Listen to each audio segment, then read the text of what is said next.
ఈరోజు కోడిపల్లిలో పర్వదినం వాల్మీకి విగ్రహ ఆవిష్కరణ కోసం మేము ఈరోజు ఈస్ట్ కోడిపల్లికి రావడం జరిగింది. చాలా సంతోషకరం. ఈ నెల 7వ తారీఖు నుంచి కూడా వాల్మీకి జయంతి ఉత్సవాలు మా ప్రాంతమంతా కూడా జరుగుతున్నాయి.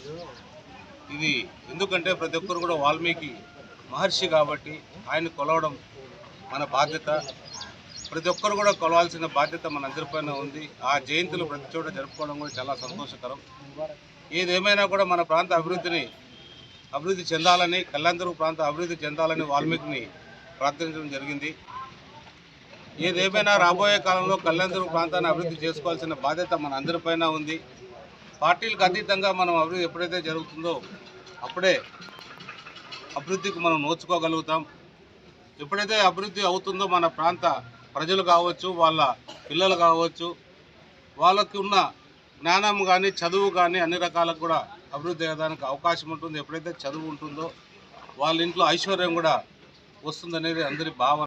గడిచిన 5 ఏళ్ళు ఏదైతే ఉందో 2019 నుంచి 24 వరకు కూడా అభివృద్ధికి నోచుకోకుండా ఎక్కడొక్కడ ఆగిపోవడం కూడా దురదృష్టకరం. ఏదేమైనా ప్రజలు మా మీద పెట్టిన నమ్మకాన్ని ఎక్కడ కూడా ఒమ్ము కాకుండా చూడాల్సిన బాధ్యత మా అందరిపైన ఉందని కూడా మీ అందరికీ కూడా తెలియజేస్తున్నాం. ఏదేమైనా కూడా అభివృద్ధికి అందరూ కూడా సహకరించాల్సిందిగా విజ్ఞప్తి చేస్తున్నాం.